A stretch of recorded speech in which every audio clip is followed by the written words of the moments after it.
Welcome to the Mental Health Boot Camp podcast. What the heck was that? Sheesh. That was frightening. That is frightening. That scared me. I thought there was a wild animal. Right. Back to the script. This is the podcast where four therapists, three of us Canadian, one of us American, serve you cutting-edge mental health knowledge.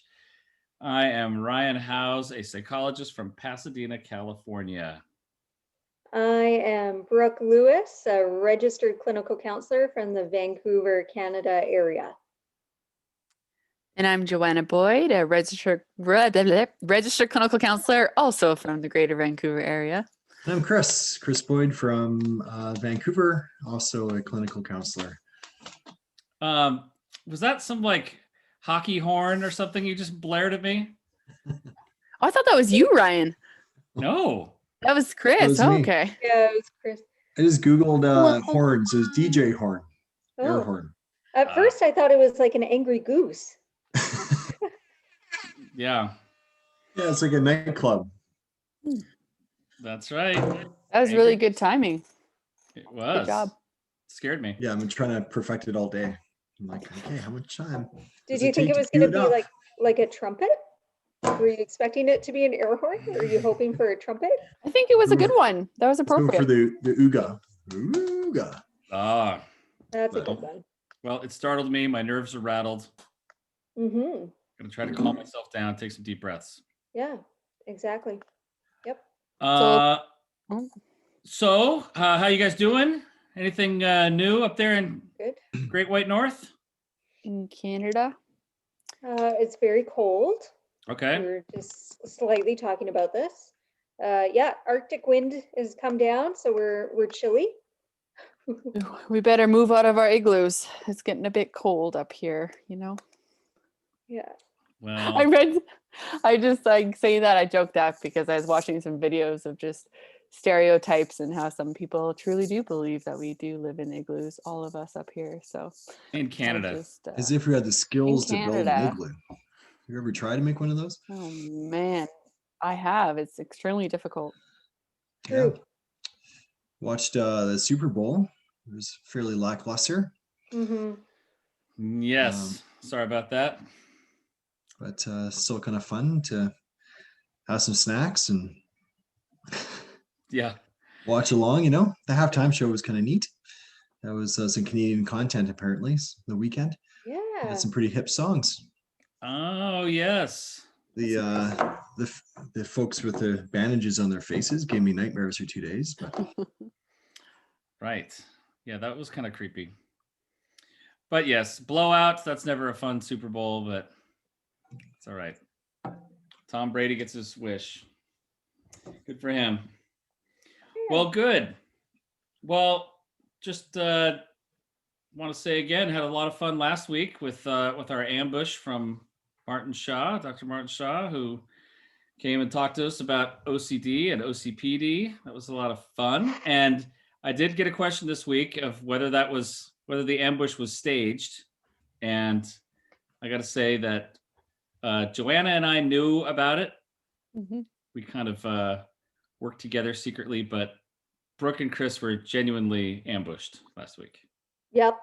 Genuinely Yes. ambushed. And each week, just to clarify, usually it's just one of us that has a question and the other three are ambushed with it. So Yep. it was Yeah. a little bit different last week where Ryan and I were in the know, but typically we're actually just doing this off the cuff. So Yep. it's always a surprise.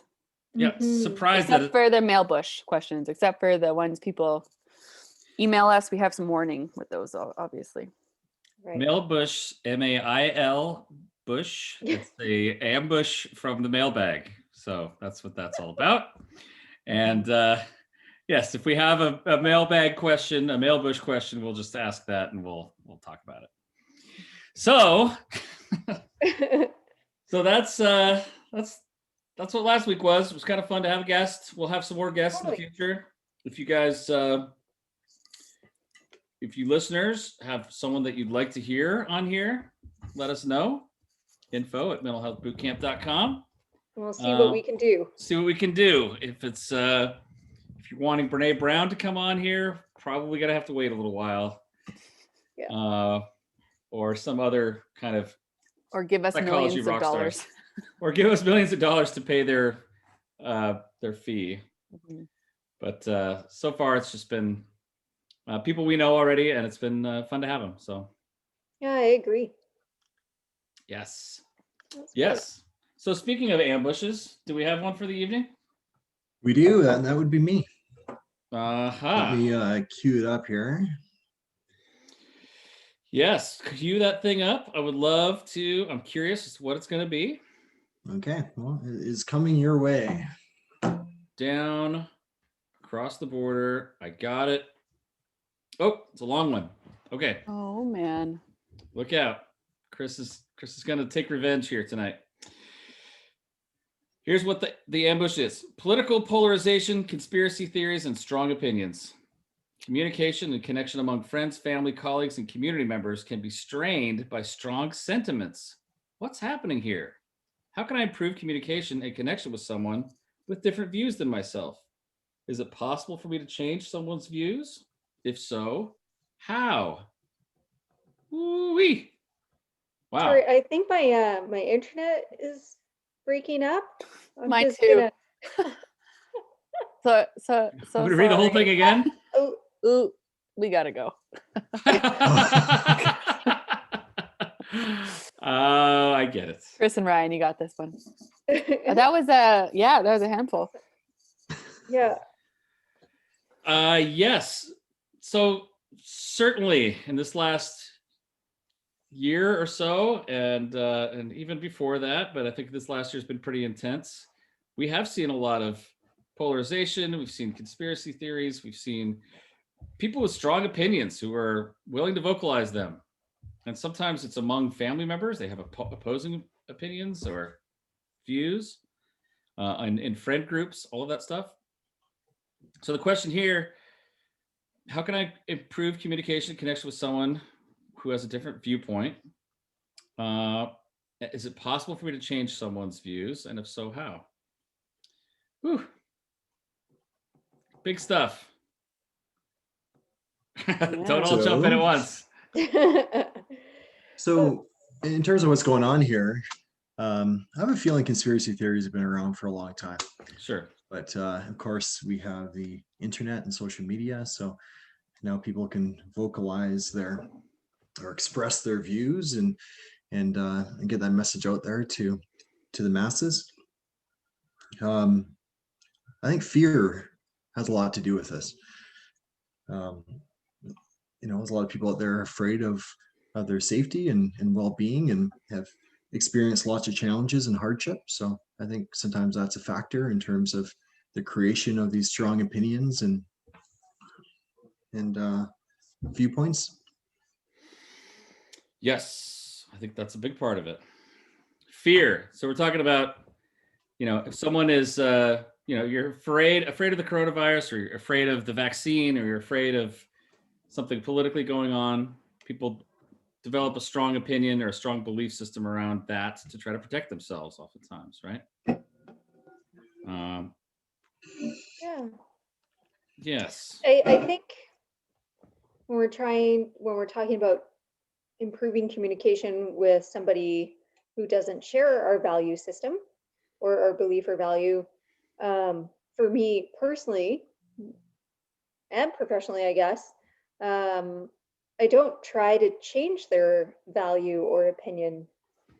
And I think that's an important part right out of the gates, is trying to understand where the other person is coming from and their points, how they formulated this view or opinion, and trying to keep it in a non-judgmental way. I don't have to agree with what they're saying, but I want to understand what they're saying and why they're saying it and where it's coming from. So I find if you jump on there and just start arguing right away with the yeah buts, it just shuts everything down or blows everything up, one of the two. And I don't feel that it's really productive. Yeah, so when people get defensive, that's where they're more likely to back up their viewpoint, and things can kind of escalate in those moments, right? Yeah. So I like that idea of listening, and but yeah, kind of what's under the surface there. So again, fear, maybe some anger. I often say anger comes from perceiving unfairness and injustice, and again, that's been a prevalent theme here over the past while too. How people have had to adjust this pandemic, for instance. A lot of loss and yeah, Exhausted. exhaustion or fatigue is kicked in as well. But emotion, right? I think emotion often takes over, and even politically, my goodness, kind of the us versus them mentality. We've seen that quite a bit, especially south of the border, but countries all over the world as well. Yes. I several years ago, for the Psychotherapy Networker, I interviewed a guy by the name of Jonathan Haidt, Haidt, who does a lot of research on politics and on political beliefs, and he wanted to try to understand what it is that makes people believe the way that they do. Is it personality, either way they vote the way they do, whether they affiliate with political parties and that sort of thing? Does it have to do with their personality? Does it have to do with their age group? Does it have to do with whatever? He looked at all sorts of different factors, and he said it really the strongest factor that predicts someone's political belief system are the people they hang out with. It's their group. So if people are, if you're close with your family or you're close with a group of friends, people tend to kind of assimilate and kind of hold on to similar political beliefs. And that also makes it really hard to shake or hard to leave those beliefs, because if you're going to change your mind about your politics, that means you're kind of leaving behind a whole social group, right? And so when we're talking about us versus them, it really is kind of an us versus them, especially if you're talking about the people that you're hanging out with. But what's interesting, what's happened here, recently, Chris, a kind of part of your question here is that, we don't just have one social group. We have multiple social groups. You may have the people that you work with, you may have the people that you live with, you may have the people that you socialize with, and maybe you decide to affiliate. Your politics go along the lines of your family, but then some of your friends might have different politics, and that's going to clash. And then you have this kind of crisis of, well, who am I going to go with? Am I going to join my friends? Am I going to join my family? How's that going to work out? So there can be some real challenges there when it comes to that. And so when someone, you're having a holiday dinner with your aunt who believes something very, very different, or maybe has some conspiracy beliefs or something like that, it's probably because of the people that she's been talking to or listening to. And for you to just say, oh no, you're wrong, it's going to be really hard to get her to wrestle those beliefs away from her, because that you're basically telling her to abandon her whole social group. Mm-hmm. Well, you're also I think you have to kind of turn the finger back around in those moments too, to think, what is the purpose of me even doing this right now, right? Why do I really need to hammer in my view or opinion or prove you wrong, or what is that about, right? What can we just have a conversation where we're exploring a topic? Exploring a topic doesn't mean there's a winner or a loser, or that someone has to change their viewpoint, right? So maybe doing some reflection on that for yourself as well. Great point. Absolutely. Yeah. Why take the bait, right? People have differences of opinion about a number of things, right? Yeah. You might like country music, maybe I don't. That doesn't mean that I have to convince you that there's something wrong with country music. Pineapple on pizza. Yeah. The perfect banana. These things come up a lot. Okay, thumbs up, thumbs down, pineapple on pizza. 1, 2, 3. Thumbs up. Oh, For those, down. says Thumbs 2-2 for those down. listening. it splits on gender lines too. Chris and I are anti-pineapple. So good. Oh my gosh. No, it's a fruit. Can't do it. Can't do it. Yeah. Oh, that's good. So what happens if someone's views are can be offensive or dangerous, for instance, Sure. where it goes beyond the pineapple and pizza or preference in terms of spotted banana or not. Sure, and there are a lot of those. We have a lot of examples of that over this last year, right? I mean, if someone has opinions on race, maybe that might be offensive.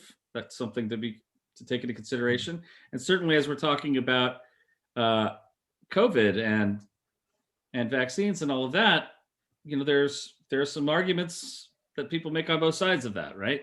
About like opening things up, closing things down, take the vaccine, do more testing, whatever that might be. Yeah. And you may have your beliefs about that, but you also might be afraid that if someone else isn't taking proper precautions, they could be in danger or could put you in danger. So yeah, when do you speak up?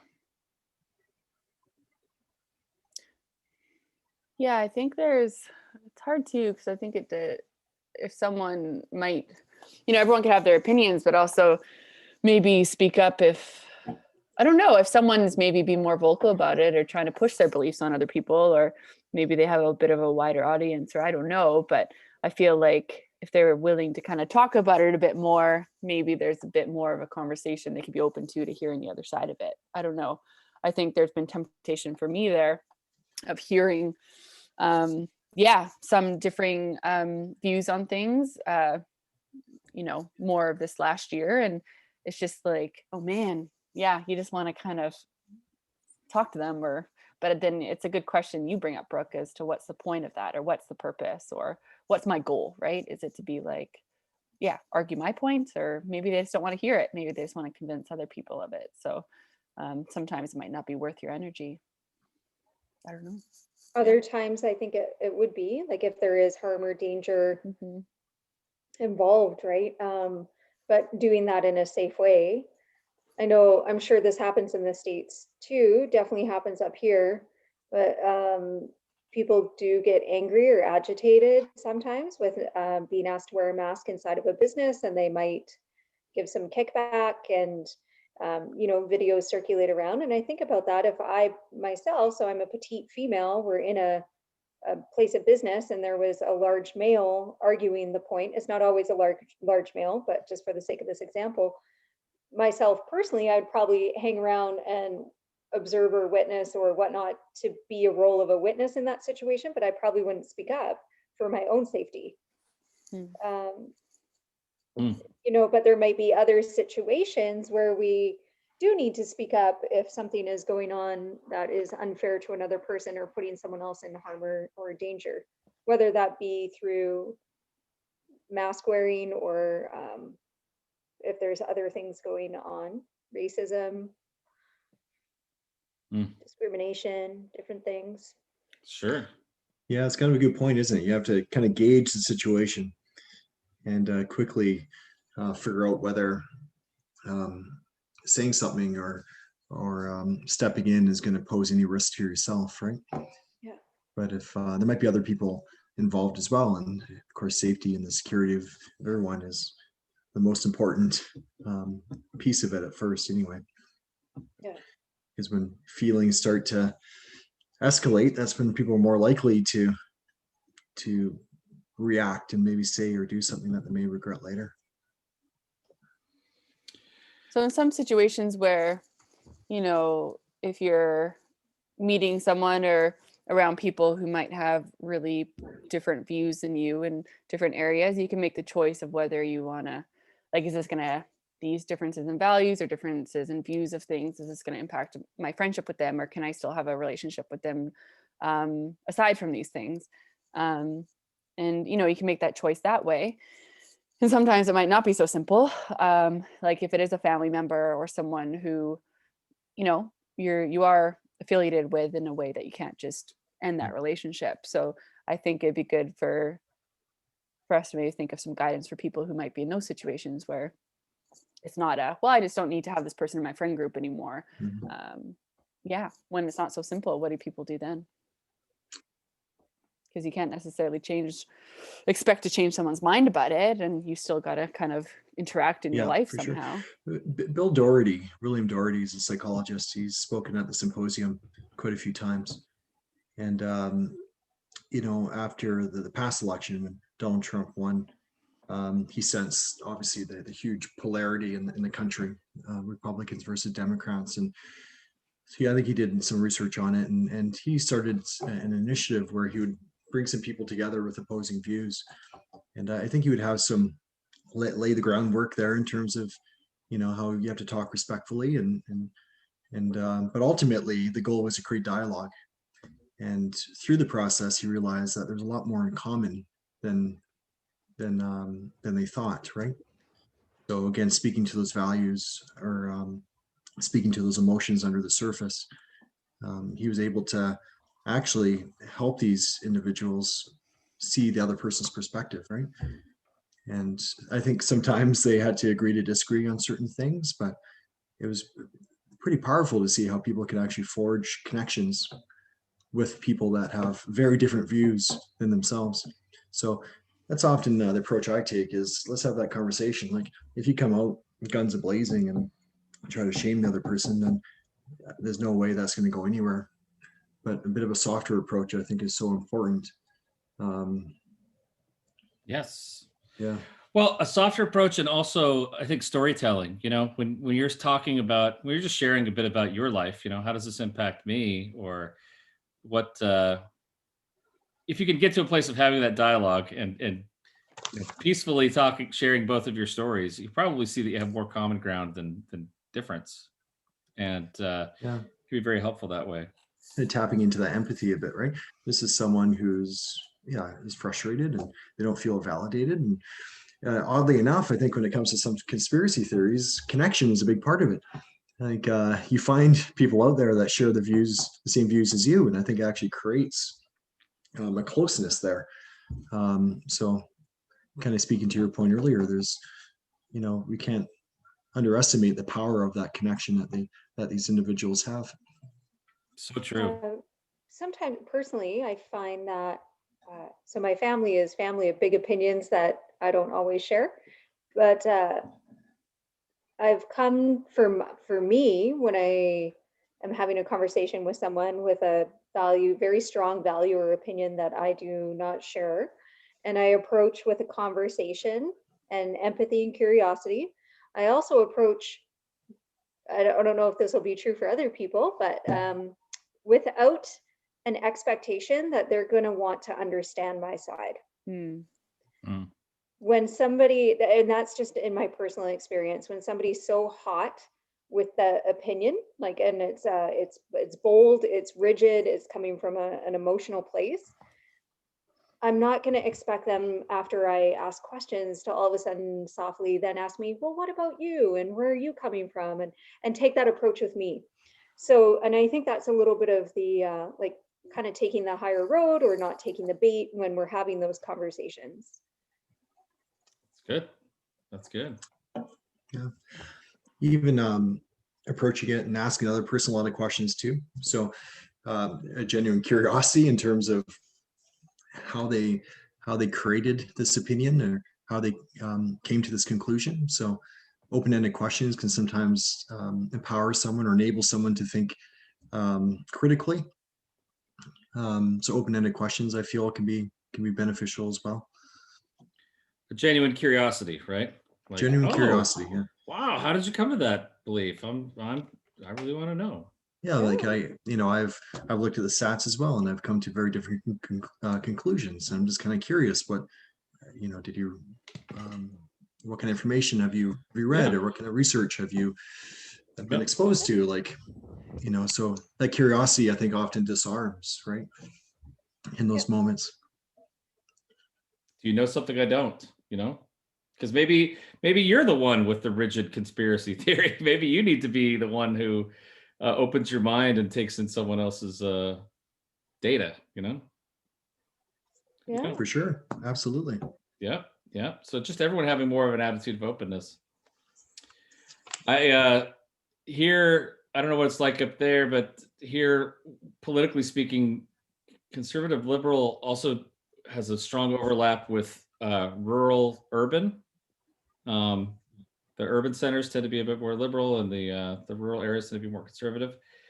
And some friends of mine down here and we've talked for a long time about how cool would it be if, like, for a month or two, every high school student who was urban would go do an exchange program to a rural community, and rural students would come to an urban community and just live with the family and just get to know one another, because that's the divide is really severe here, you know. And just as far as like sharing your life, sharing some stories, having some experiences together, you know, people are quick to make judgments about what they are over there in their communities and their belief systems and all that stuff. But if you actually were able to live in someone's home for a while and, you know, join in Yeah. their family rituals and do their stuff, see what they value, I think we'd really see we're not that different. That's a good point. Yeah, you mentioned earlier too, just how, you know, it's the people we connect with who often share these same views. And I think it was theorized that we can only maintain stable relationships with a certain amount of people. Oh, And yep. unfortunately, there's a lack of diversity in terms of the people within those social networks. So, but I like that. It encourages people to develop connections with the new people, right? And once you have and foster those personal connections, then I bet you there'll be an increase in terms of empathy. I think there would. I think it's easy to, you know, to use a buzzword like other people, you know, to make people into others. Like they are like this and we're like that. But if we actually got, you know, built connections and built relationships with people who were different, I think we might find that again, we share common ground and might have some more empathy for them. So we'll be kicking off that program here in the next couple of years. Well, I don't. It'd be great if we could. I don't know what that would take, but so about this idea of changing someone's opinion or changing someone's viewpoint. Yeah, we're talking about the empathy. We're talking about using the connection. Is there? I'm curious. Have you guys ever changed your mind about something significant? You know, or have you had a convincing argument that changed your mind, or just to throw out there as far as this research study of 4 people? Yeah. No, for sure. It's funny, like late teens, early 20s, especially, you kind of think that you know everything. Then the older you get, the more educated you get, and you realize you don't know much of anything, right? Even within the field of psychology, there's been certain, you know, you guys can describe them as polarizing figures who have become very popular.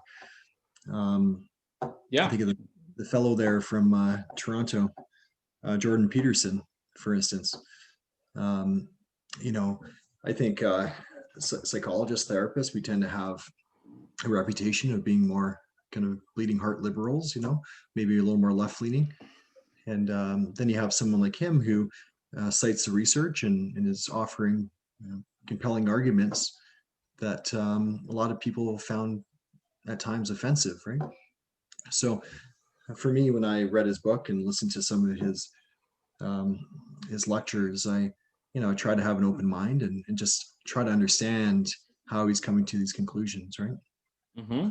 And then look into the research, and is the research just one fringe expert here, or is it based on some sound studies? And but I think it's actually led to a lot of great conversations and dialogues with colleagues as well as friends, right?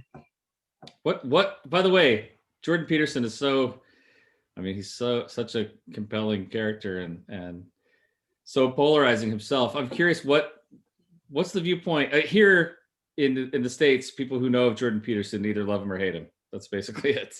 Well, but as Canadians, what do you guys think? Or is it the same sort of thing? Is it polarizing? I think so. For Yeah. Jordan Peterson, yeah, people really like his work or don't like him. Yeah. Well, you cannot, whether you like his work or not, you cannot deny that the guy is a gifted debater and speaker. I mean, wow, can he spin an argument? Yeah. If you guys are interested in who we're talking about, you don't know Jordan Peterson, just look up interviews with Jordan Peterson at some point, and you'll see he just is a master wordsmith. Mm-hmm. Great. Yeah, for sure. Yeah, so that's definitely one example for me anyway, is just being exposed to someone who has a very different approach to a lot of societal issues and mental health in general, right? That very different from what you typically hear at the symposium, for instance. And I would love to, I don't know if it's possible. I know, Ryan, you know the powers that be. If you could somehow get someone like him to come to the symposium, I think that would be so important for our field, just to have someone with a Rock the different boat. perspective and go head to head and see if we can find some middle ground there. That would be pretty amazing to experience. Oh, that would be great. You know that a lot of the therapists would want to protest that, but I think it would be great for just buzz and controversy. That'd be very cool. Yeah. Yes. I think that I've had my mind changed about a few things in my adult life. And usually it's either because of data or it's because of personal stories. So I mean, like, someone sharing their experience with me. It's like, oh, well, that's what it's like. That's what that is. Okay, I think I can see that clearly now, or more clearly. And scientific arguments are, for me, those are kind of the strongest. When I see a good bit of research saying whatever, flying is safe or something like that, it's like, yeah, I can do that. A year ago, even a year ago, I think I was probably one of the people saying, oh, I don't know that this COVID thing is going to be that big a deal. I didn't know anything. I didn't know the science. I didn't know the data.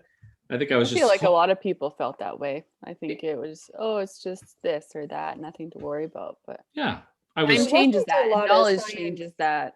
Yeah. Exactly. I was hoping that was what it was going to be. That was my bias. I hoped things would be fine and it would blow over like SARS and H1N1 and all these other things, but no. Obviously, the data changed my mind. The data and the U.S. response to the pandemic changed my mind. Yeah, Man. for sure. It's been an interesting year because sometimes people's perspectives are not based on science or facts or stats, right? Where again, the emotion takes over. So people they say, well, I feel this to be true. So in their minds, it is true. So I think it's awesome. Emotional reasoning. That's the fancy word for it. Is it? Yeah. When you have the emotion and then you assume that it's then real. Yeah, for sure. Or there's a distrust of science, which we've been seeing as well, which is unfortunate. Because it runs so counter to what science is all about. Finding truth. Finding the truth, it's got to be, going down to the facts and what we know for sure. So I think it's also important too, like if you want to think critically, and there might be experts out there that have some different views, but is that the consensus of all the experts out there? That does it stand up to scrutiny? Because there's lots of ideas being shared. So I think you almost everyone has to be diligent in terms of where they're getting their facts from and making sure that, and Googling the opposite and seeing if you can find evidence contrary to it. Yeah.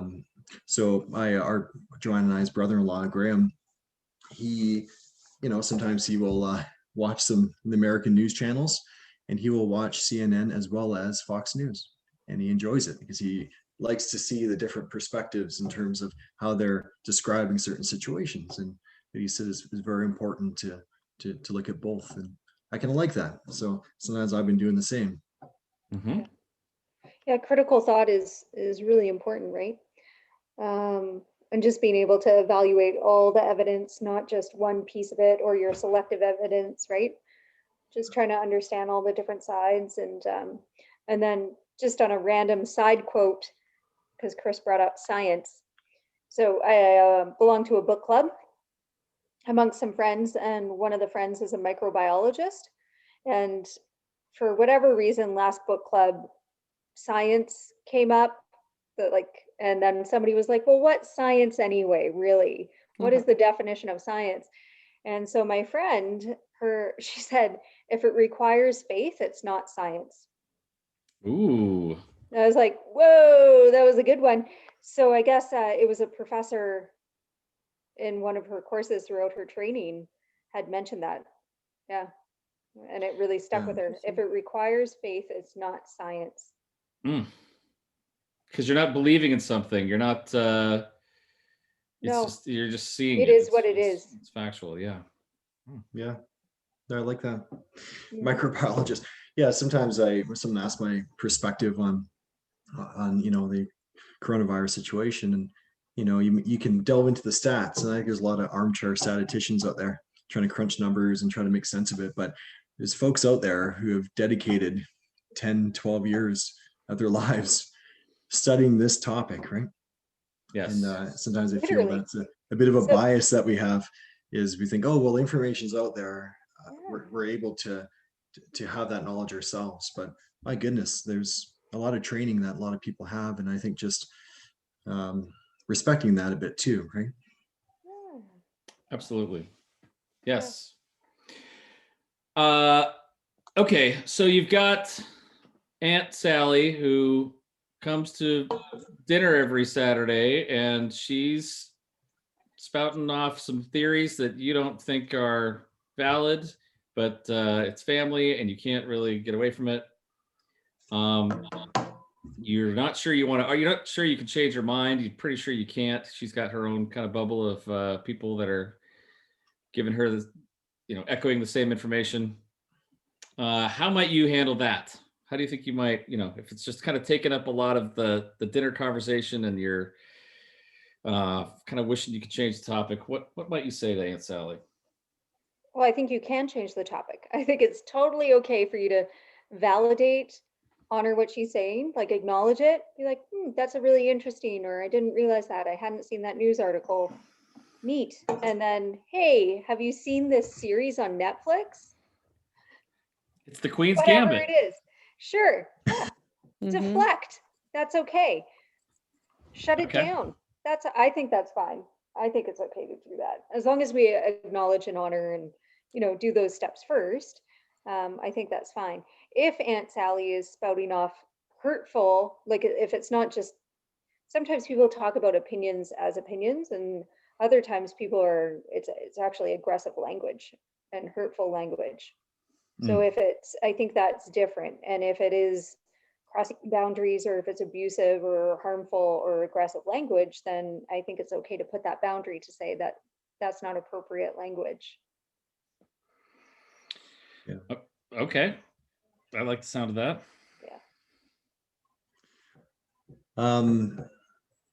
Yeah, I would probably say something similar to what Brooke said. Fantastic answer. I'd say, Aunt Sally, I love your passion.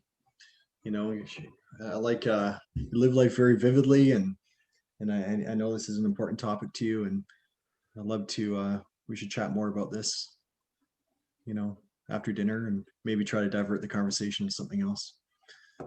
And try to respectfully say, again, that curiosity, and if it is appropriate for the time, like if it's over dinner, that's probably not the best. But if you're just having a conversation, and again, being very curious, this is someone that you love and care about, and this is something they're passionate about. So maybe just trying to understand, like, how they got to that conclusion, as we talked about earlier. And then, I'm hoping that if you listen attentively and, practice your active listening, then maybe she'll do the same. And you can talk about your perspective on it, and not with the purpose to sway her. That may happen. I don't know. Or you might be swayed by her. Who knows? But maybe there'll be some back and forth dialogue. And in the end of it, it's okay to maybe agree to disagree. And so I think it's the relationship that you want to focus on there too. Yeah. Yeah, and I think just the reminder, if a person is in a heated place, like you said, Brooke, maybe that's not the time to engage in maybe a conversation, or saying, hey, I'd love to chat with you more about this right now, or maybe, divert or change the topic. And then maybe when things are cooler, you can engage in a conversation where they might be more open to just chatting or sharing things, right? I think someone might get more defensive, or be more likely to get defensive if someone, I think curiosity, empathy, and just, I think it's What a good about way to trying to go, name I it to think, with tame it? anyone. Do you say, Aunt Sally, you seem you're pretty worked out, pretty upset. How are things going? There's a chance she may rip her head off, or she may say, yeah, I'm stressed. Yeah. It sucks. My business is impacted by this, or Sure. going that route as well, right? Absolutely. That's right. You have to be ready and prepared for whatever that answer is when taking sure. that route, right? Like, the four of us here are trained therapists, and we can handle what gets thrown back at us in those situations. But for someone without any of that training, if they were to do that, you do need to be prepared. You can't just then leave the conversation. So if somebody starts to open up emotionally, it's going to be important for you to stay attuned and listened and have a conversation and support them through that moment. So just being aware of that, right? If you have 2 minutes before you need to run out the door, somebody's coming to pick you up, well, not now because it's COVID, something's going on that you need to leave the conversation in 2 minutes, it might not be the best time to ask that conversation or that question. Sure. I like I borrow this phrase from one of my favorites in the field, Irvin Yalom, who talks about strike while the iron is cold, which is sometimes the best thing when it comes to difficult conversations. Not when you're in the heat of the moment, but actually when things are calm and peaceful. Maybe you're chatting with Aunt Sally on a Tuesday about the upcoming Saturday dinner, and you say, you know what, Sally, I really love hanging out with you. You're wonderful to spend time with. I just think that sometimes these political discussions get a little heated, and let's just keep it to other topics instead this time. Let's see how that works, right?